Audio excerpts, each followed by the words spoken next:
श्री शिवाय नमस्तु भयम। दोस्तों, जैसा कि आप सभी लोग जानते हैं कि 3 फरवरी 2026 यानी मंगलवार के दिन फाल्गुन महीने की कृष्ण पक्ष द्वितीया तिथि पड़ रही है और इसी दिन किया गया 11 गेहूं के दाने वाला उपाय कभी भी विफल नहीं जाता है। और अगर आपने भी इस महीने में ये उपाय नहीं किया है तो इस उपाय से चूकना मत दोस्तों, क्योंकि इसी दिन किया जाने वाला पंडित जी द्वारा बताया गया 11 गेहूं के दाने वाला उपाय आप लोगों को जरूर करना चाहिए। क्योंकि दोस्तों ये एक ऐसा उपाय है जो कि इस उपाय को करने के बाद दोस्तों आपको फिर कोई और उपाय को करने की जरूरत नहीं है, क्योंकि सबसे बड़ा और सबसे नया ये उपाय पंडित जी ने अपनी अभी की शिव पुराण की कथा में ही बताया है।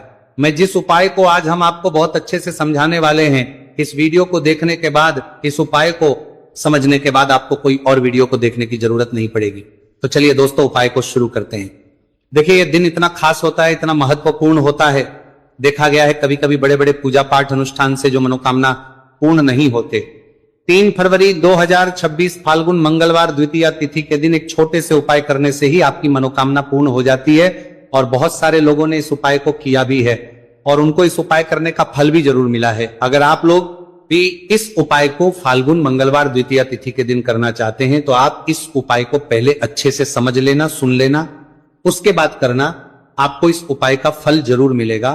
और इस उपाय को कर लेने से आपके घर में चाहे किसी भी प्रकार की दोहक और समस्या क्यों ना चल रही हो, चाहे आपको उसका कारण भी नहीं पता है कि भाई ये समस्या किस कारण से चल रही है, उसका कुछ भी कारण हो सकता है, जैसे पितृदोष हो सकता है या किसी भी तरह का मंगल दोष भी हो सकता है, और भी बहुत तरह के दोष होते हैं, कुछ भी हो सकता है। पर आपको इस उपाय को करने के लिए आपको अपने दोष को पता लगाने की भी जरूरत नहीं है। बस फाल्गुन मंगलवार द्वितीया तिथि के दिन आपको इस 11 गेहूं के दाने वाले उपाय को आप लोगों को कर लेना है। ये एक ऐसा उपाय है जिस उपाय को अगर किसी विशेष दिन पर किया जाए तो भाई उस विशेष दिन का जो है वो तो मिलता ही मिलता है, पर हमने उस दिन पर इस गेहूं वाले उपाय को किया है तो हमें उससे भी बड़ा फल मिलता है और फल बहुत जल्दी मिलता है, क्योंकि आप इस उपाय को बहुत ही बड़े और विशेष दिन पर कर रहे हो। क्योंकि दोस्तों 3 फरवरी 2026 यानी कि मंगलवार के दिन द्वितीया तिथि का बहुत ही ज्यादा बड़ा महत्व होता है। इसीलिए दोस्तों आज की इस वीडियो में हम आप लोगों को 11 गेहूं के दाने वाला उपाय समझाएंगे, जिस उपाय करने से अगर आपकी किसी भी प्रकार की मनोकामना है, किसी भी प्रकार की परेशानी है, सबसे ज्यादा समस्याएं आपके जीवन में ही हैं। अगर आपको धन प्राप्ति नहीं हो पा रहा है, रुपए पैसे की आपके घर में लगातार दिक्कत परेशानियां चलती चली आ रही है, आपका व्यापार, आपकी नौकरी अगर अच्छे से नहीं चल रहे हैं, जिसकी वजह से घर में लगातार आर्थिक समस्याएं बनी रहती हैं, घर का कोई ना कोई सदस्य अगर बीमार रहता है, आपस में दूसरे से लड़ाई झगड़ा होता रहता है, किसी की अगर बनती नहीं है, तो पूज्य गुरु जी ने कहा है कि जब आपके जीवन में ऐसी परिस्थितियां आ जाए कि आप एक एक रुपए खर्च करने से पहले कई बार सोचने लगे हो, आपको धन प्राप्ति अगर नहीं हो पा रहा हो, तो आपको सिर्फ और सिर्फ 11 गेहूं के दाने से एक ऐसा विशेष उपाय करना है जो आपकी इन सारी समस्याओं को सिर्फ 7 दिन के अंदर ही समाप्त कर देगा। तो जानते हैं इन विशेष उपायों के बारे में। लेकिन उससे पहले जो भी मेरे भाई, मेरी प्यारी बहनें आज चैनल पर पहली बार आए हैं या मेरी आवाज आज पहली बार सुन रहे हैं, अगर आप भी महादेव के सच्चे भक्त हैं तो वीडियो को लाइक और चैनल को सब्सक्राइब जरूर कर लें और कमेंट बॉक्स में लिखे हर हर महादेव। देखो गुरुजी ने कहा है कि अगर मंगलवार के दिन द्वितीया तिथि पड़ जाए तो इस दिन आपको 11 गेहूं के दाने वाला उपाय तो अवश्य ही करना चाहिए। देखो ये उपाय, यदि आपके जीवन में कर्जा बहुत अधिक है, आपके जीवन में संकट बहुत अधिक रहते हैं, आपके ऊपर बहुत अधिक विपदा आ रही है, बार बार आपको अपने व्यापार में और अपने धन में हानि देखने को मिल रही है, यानी कि आपको प्रत्येक कार्य करना चाहिए में हानि हो रही है, तो आपको यह उपाय करना चाहिए। देखिए इस उपाय के लिए आपको 11 गेहूं के दाने आपको लेने हैं, ठीक है। दाने लेने के बाद में आपको जरूरत होगी चावल के दानों की, 11 चावल के दाने और 11 गेहूं के दाने, और चावल के दाने खंडित नहीं होने चाहिए। अब आप कहोगे पंडित जी गेहूं कहां से लेने हैं? देखो आपको किसी भी किराना स्टोर पे गेहूं के दाने मिल जाएंगे, जाके ले लेना। अब आप ये सब सामग्री लेकर पहुंच जाओगे महादेव के शिवलिंग के पास में शाम के टाइम पे, प्रदोष काल में। देखो जब आप ये उपाय कर रहे हो तो अपना फेस रखना उत्तर दिशा, नॉर्थ डायरेक्शन की तरफ। अब यहां पे जो मैं आपको क्रम बताने जा रहा हूं ना, उस मेरे क्रम को बहुत ध्यान से सुनिए। महादेव को अगर कोई सबसे प्रिय है ना, तो उनकी सबसे छोटी पुत्री जिनका नाम है माता अशोक सुंदरी, जो आपके पास में के 11 दाने हैं ना, उन चावल के 11 दानों को माता अशोक सुंदरी के स्थान पर आपको अपना नाम और गोत्र बोलते हुए समर्पित कर देने हैं, है ना। चावल के दानों को रखने के बाद में जो आपके पास में तांबे का लोटा है ना, उस तांबे के लोटे को कहीं पे भी हम जल नहीं चढ़ाएंगे, सिर्फ और सिर्फ माता पार्वती का जो हस्तकमल आपको दिख रहा है, यहीं पे गोल गोल आपको समर्पित करना है उसी जल को, और कहीं नहीं, ना माता अशोक सुंदरी के स्थान पर, ना तो शिवलिंग के ऊपर, सिर्फ आपको यहां पे गोल गोल जलाधारी पर आपको उस जल को समर्पित करना है। अब आपके पास में बचे हुए हैं 11 गेहूं के दाने और बचे हैं, उन्हीं 11 गेहूं के दाने को आपको अपनी मनोकामना, अपने विश कहते हुए महादेव के शिवलिंग के ऊपर, अगर आप द्वितीया तिथि के दिन प्रदोष काल में समर्पित कर देते हैं तो आपकी जो भी मनोकामनाएं होंगी, जो विश होंगी, महादेव पूरी जरूर करते हैं। अन्न को समर्पण करने से, उस खासकर गेहूं को समर्पण करने से हमारी इच्छाएं पूरी होती हैं, और अगर वो दिन मंगलवार का दिन हो तब तो इससे सुंदर संयोग कुछ भी नहीं हो सकता। आपकी इच्छाओं को पूरा करने के लिए बहुत स्पेशल, बहुत प्यारा सा उपाय आप सभी को जरूर करना है। ध्यान में रखिएगा, यह उपाय प्रदोष काल में करना है। देखो, गुरुजी ने कहा है भगवान शिव के शिवलिंग पर 33 देवी देवताओं का वास होता है। अगर हम शिवलिंग के सामने कुछ भी उपाय करते हैं तो हमारे सभी देवी देवता हमसे खुश हो जाते हैं। ये उपाय आपको अवश्य करना है। देखो, सुबह के टाइम नहीं कर सकते, ठीक है। अब बात करते हैं अगले उपाय की। देखिए, इस वीडियो में जितने भी उपाय हम आपको बताएंगे सभी उपाय सरल है। देखो, गुरुजी ने कहा है कि मंगलवार के दिन आपको चौमुख दीपक वाला उपाय तो अवश्य ही करना चाहिए। वीडियो के अंतिम में आपको उपाय बताया है जो आपको करना है। देखो, आगे बढ़ने से पहले वीडियो को एक लाइक जरूर करें। देखो, सबसे पहला उपाय, यदि आपके जीवन में कर्जा बहुत अधिक है, आपके जीवन में संकट बहुत अधिक रहते हैं, आपके ऊपर बहुत अधिक विपदा आ रही है, बार बार आपको अपने व्यापार में और अपने धन में हानि देखने को मिल रही है, यानी कि आपको प्रत्येक कार्य में हानि हो रही है, तो आपको यह उपाय करना चाहिए। देखिए, इस उपाय के लिए आपको मात्र 1 लौंग का जोड़ा लेना है, यानी कि 2 वाली लौंग लेनी है। साथ में आपको मात्र थोड़ा सा शहद लेना होगा, और इसी के साथ में आपको तांबे के पात्र के अंदर शुद्ध जल लेना होगा। अब देखिए, इन सभी सामग्रियों को लेकर के आपको भगवान शिव के मंदिर में पहुंच जाना है। देखिए, ये उपाय आप सुबह से लेकर शाम तक कर सकते हैं। तो वो सबसे पहले तो आपके पास जो 2 वाली लौंग है, उन्हें आपको शहद के अंदर अच्छे से डुबोना है, यानी कि दोनों लौंग पर आपको अच्छे से शहद का लेपन कर है। अब आपको जो आपके पास एक लोटा जल है, सबसे पहले तो उसे शिवलिंग पर धीरे धीरे समर्पित करना है, और श्री शिवाय नमस्तु भयम इस मंत्र का जाप करते हुए समर्पित कर देना है। अब आपके पास जो 2 फूल वाली लौंग है, शहद से उसे आपको शिवलिंग पर अर्पित करना है, और आपको प्रार्थना करनी है कि जीवन में जो रोग की स्थिति है वे समाप्त हो, जीवन के जो संकट और समस्याएं हैं वह सभी समाप्त हो, जीवन से कर्ज की समस्या है वह समाप्त हो। इस प्रकार से प्रार्थना करते हुए यह जो 2 फूल वाली लौंग ही शहद संयुक्त, इससे आपको शिवलिंग पर अर्पित कर देनी है। आपकी जो भी समस्या होगी इस मंगलवार के दिन अवश्य ही समाप्त हो जाएगी। तो इस प्रकार से आपको पहला उपाय करना है। अब हम बात कर लेते हैं दूसरे उपाय के बारे में। देखिए, यह उपाय आपके लिए सर्वश्रेष्ठ होने वाला है। देखिए, इस उपाय के लिए आपको मात्र 5 हरे मूंग के दाने आपको साबुत लेने हैं, खंडित नहीं होने चाहिए, इस बात का ध्यान। और इसी के साथ में आपको एक तांबे के पात्र के अंदर अपने घर से शुद्ध जल ले लेना है। अब दोस्तों, इन सभी सामग्रियों को लेकर के आपको सीधे पहुंच जाना है भगवान शिव के मंदिर में। देखिए, इस उपाय को भी आप सुबह भी कर सकते हैं और शाम के समय में भी कर सकते हैं। देखिए, भगवान शिव के मंदिर में पहुंचने के बाद आपके पास जो 5 हरे मूंग हैं, उनमें से पहला जो हरा मूंग है, आपको शिवलिंग के सामने जो नंदी महाराज होते हैं और उनका जो पैर उठा हुआ होता है, वहां पर आपको पहला हरा मूंग समर्पित देना है, और आपको ओम नम शिवाय इस मंत्र का जाप कर लेना है। फिर आपको दूसरा हरा मूंग लेना है, और शिवलिंग पर जो श्री गणेश जी वाला स्थान होता है, वहां पर आपको यह दूसरा हरा मूंग समर्पित कर देना है।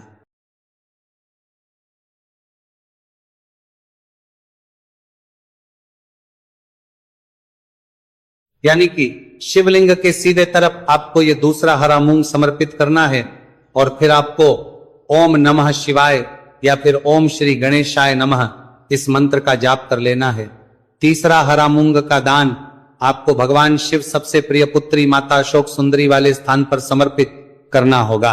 शिवलिंग की जो जलाधारी होती है, जहां से जल बह करके आता है, उसी जलाधारी के बीच में जो कहीं कहीं उठी हुई लाइन होती है सांप की आकृति के रूप में, वहीं पर आपको तीसरा हरा मूंग समर्पित करना है और फिर आपको ओम नमः शिवाय इस मंत्र का जाप करना है, लेना है। अब दोस्तों, चौथा जो हरा मूंग है उसे आपको भगवान कार्तिकेय जी का जो स्थान होता है शिवलिंग पर, वहां पर आपको ये चौथा हरा मूंग का दाना समर्पित कर देना है और आपको इस मंत्र का जाप कर लेना है। अब दोस्तों, आपके पास जो पांचवा और अंतिम हरा मूंग बचा हुआ है, उससे जल के पात्र के अंदर डाल देना है और इस हरे मूंग से युक्त जल से आपको भगवान शिव के शिवलिंग का अभिषेक कर देना है। जल आपको बिल्कुल धीरे धीरे समर्पित करते जाना है और लगातार आपको शिव के मूल मंत्र श्री शिवाय नमस्तुभयम इस मंत्र का जाप करते रहना है। फिर आपको शिवलिंग के सामने बैठकर, यदि आप अपने बच्चों के लिए ये उपाय कर रहे हैं, यदि आप अपने बच्चों की बुद्धि ज्ञान और विवेक के लिए उपाय कर रहे हैं, तो उसके लिए आपको प्रार्थना कर लेनी है, या फिर व्यापार में वृद्धि करने के लिए ये उपाय कर रहे हैं तो उसकी कामना करते हुए आपको प्रार्थना कर लेनी है, या फिर अपनी नौकरी के लिए कर रहे हैं, या फिर अपने इंटरव्यू के लिए, या फिर धन की प्राप्ति के लिए कर रहे हैं। जिस भी कामना के लिए आप उपाय कर रहे हैं उसे परिपूर्ण करने के लिए महादेव से प्रार्थना कर लेनी है और फिर आपको वापस अपने घर आ जाना है। पूज्य गुरु जी ने कहा है कि जो भी व्यक्ति इस उपाय को कर लेता है तो यकीन मानिए आपके जीवन की जो सारे संकट, कष्ट और बाधाएं ही वो सभी समाप्त होंगे। अब हम बात करते हैं अगले उपाय कि इस उपाय के लिए आपको एक दीपक लेना है। दीपक आप मिट्टी का भी ले सकते हैं और शुद्ध आटा मढ़कर उसका दीपक भी आप तैयार कर सकते हैं। दीपक के अंदर गोल प्रयोग करना है और दीपक के अंदर आपको शुद्ध घी का प्रयोग करना है। इसी के साथ में आपको मात्र एक फूल वाली लौंग लेनी होगी। अब ये एक दीपक और एक फूल वाली लौंग लेकर के सीधा आपको पहुंचना होगा बरगद के वृक्ष के। वहां पर देखिए, सबसे पहले तो आपके पास जो एक फूल वाली लौंग है उससे आपको बरगद के वृक्ष की जड़ में समर्पित करना है। देखिए, अगर आपके जीवन में कोई भी संकट आने वाला है, कोई भी बड़ा कष्ट आने वाला है, तो वह इस उपाय के माध्यम से दूर होने वाला है। महादेव की विशेष रहेंगी कि जो भी संकट आपके जीवन में आने वाला होगा वह भी दूर हो जाएगा। तो आपको एक लौंग समर्पित करनी है बरगद के वृक्ष की जड़ में, और वहीं पर आपको जो है गोल बाती वाला दीपक जो आप लेकर के गए हैं उससे भी वहां पर प्रज्वलित कर देना है। वटकेश्वर महादेव का स्मरण करते हुए देखिए, जब भी आपको जीवन में इस साल लगने लगे कि आपके जीवन में कुछ भी अच्छा नहीं चल रहा है, तब भी आपको ये उपाय करना है। तो इस प्रकार आपको ये उपाय करना है। अब हम जान लेते हैं चौथे विशेष उपाय के बारे में। देखिए, यदि आपके विवाह में, शादी में कोई भी समस्या आ रही है, यदि आपका जो कर्ज है वह दिन पर दिन बढ़ते ही जा रहा है, तो आपको ये चमत्कारी उपाय करना चाहिए। कोई भी समस्या अगर जीवन में है तो उसे दूर करने के लिए आपको ये उपाय करना चाहिए। मंगल दोष से जुड़ी हुई समस्या भी है तब भी आपको ये उपाय करना चाहिए। देखिए, इसके लिए आपको एक तांबे के पात्र के अंदर अपने घर से शुद्ध जल लेना है और इसी के साथ में आपको एक चुटकी लाल चंदन लेना होगा। अब आपको क्या करना है कि जो लाल चंदन आपने लिया है उसे आपको उससे जल के पात्र के अंदर डाल देना है और ये जल जो है आपको लाल चंदन से युक्त तैयार कर लेना है और ये लाल चंदन से युक्त जल आपको भगवान शिव के मंदिर में लेकर के पहुंचना है। लेकिन ये उपाय भी आप सुबह से लेकर के शाम तक कर सकते हैं। अब तो ये जो लाल चंदन से युक्त जल है, इससे आपको भगवान शिव के शिवलिंग पर धीरे धीरे अर्पित कर देना है और आपको लगातार श्री शिवाय नमस्तुभयम इस मंत्र का जाप करते रहना है। देखिए, यदि आपके जीवन में विवाह से जुड़ी समस्या चल रही है तो आपको मंगलेश्वर महादेव का स्मरण करना है, और जीवन में अधिक कर्ज की समस्या है तो आपको आर्यन मुक्तेश्वर। देखिए, जब भी आपको ऐसा लगने लगे कि आपके जीवन में जो कर्ज है वो समाप्त ही नहीं हो रहा है, दिन प्रतिदिन बढ़ते ही जा रहा है, कष्ट जो है वो दिन प्रतिदिन बढ़ते ही जा रहे हैं, कष्ट जो है वो समाप्त ही नहीं हो पा रही है, यानी कि जीवन में जब भी कोई विपदा आती है, संकट आता है, तो हमें संकट मोचन हनुमान जी के मंदिर में जाना चाहिए। लेकिन यह उपाय बहुत ही खास है। इस उपाय के लिए आपको एक चौमुख दीपक तैयार करना होगा। आपको एक दीपक लेना है, दीपक के अंदर 4 बातियां लगानी है। देखो, बाती के लिए आपको मोली वाला धागा आता है कलावा का, उसकी भी बना सकते हैं, या फिर आप सफेद रुई की जो बत्तियां हैं उन्हें भी बना सकते हैं। अब आपको लेना है एक कटोरी सरसों का तेल, और अब इस दीपक के अंदर या तो आपको चमेली का तेल डालना है, या फिर जो आपने कटोरी सरसों का तेल लिया है उसमें आपको सरसों का तेल डालना है, और इसी के साथ में आपको मात्र एक फूल वाली लौंग भी लेनी है। देखिए, अब जो ये दीपक है और लौंग है, इन दोनों का आपको हनुमान जी के मंदिर में लेकर के पहुंचना है। अब सबसे पहले जो चौमुखी दीपक है, इसे आपको हनुमान जी के सामने प्रज्वलित करना है। दीपक को प्रज्वलित करने के बाद आपको वहीं पर एक बार हनुमान चालीसा का पाठ करना है, या फिर आप आरण मोचक मंगल स्तोत्र का पाठ भी कर सकते हैं। अब आपके पास जो एक फूल वाली लोग है, उनसे आपको अपने सीधे हाथ में रखना है। आपको प्रार्थना करनी है हनुमान जी से कि जीवन की जो भी संकट है, विपदा है, वो सभी आपकी कृपा से दूर हो।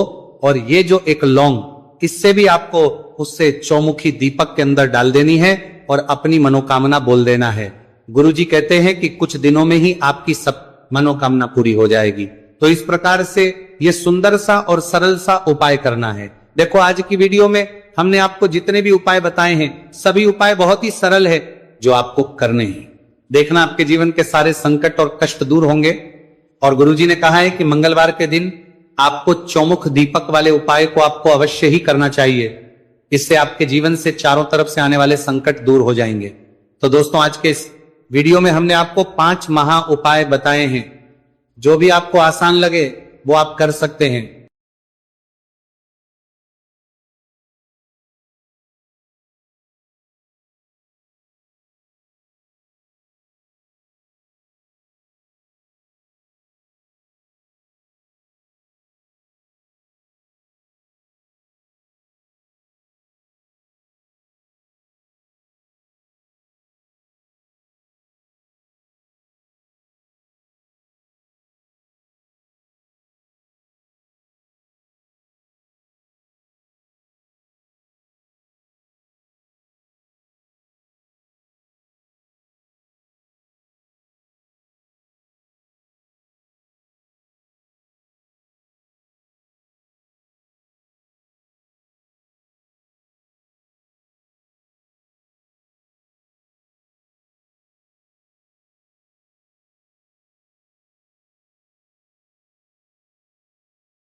पूरे साल भर इस उपाय को ना किया हो, पर अगर आपने इस मार्गशीर्ष महीने में, तो आपको इस उपाय को करने का वो फल मिलेगा जिसकी आपने कभी कल्पना भी नहीं करी होगी। इसीलिए इस हल्दी दीपक वाले उपाय को एक बार जरूर कर लेना, ताकि आप लोगों के हाथ से यह मौका ना जा सके और आपको इस उपाय को करने का फल मिल सके। दोस्तों, ये उपाय पंडित जी ने अपनी अभी की ही शिव महापुराण की कथा में बताया है, जो इस उपाय को आज हम आपको बहुत अच्छे से समझाने वाले हैं। इस वीडियो को देखने के बाद इस उपाय को समझने के लिए आपको कोई और वीडियो को देखने की जरूरत नहीं पड़ेगी। तो दोस्तों, इस उपाय को आपको कैसे करना है, कब करना है, कहां पर करना है, और उपाय को करते समय आपको किन किन गलतियों को नहीं करना है और आपको किन किन बातों का ध्यान रखना है, ये सारी जानकारी हम आपको इस वीडियो में देंगे। तो चलिए भक्तों, उपायों को शुरू करते।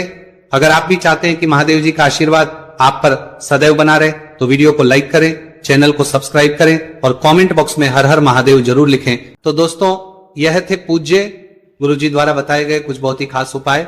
अगर आपको जानकारी अच्छी लगी हो तो वीडियो लाइक करिएगा। मिलते हैं फिर एक नए वीडियो के साथ। श्री शिवाय।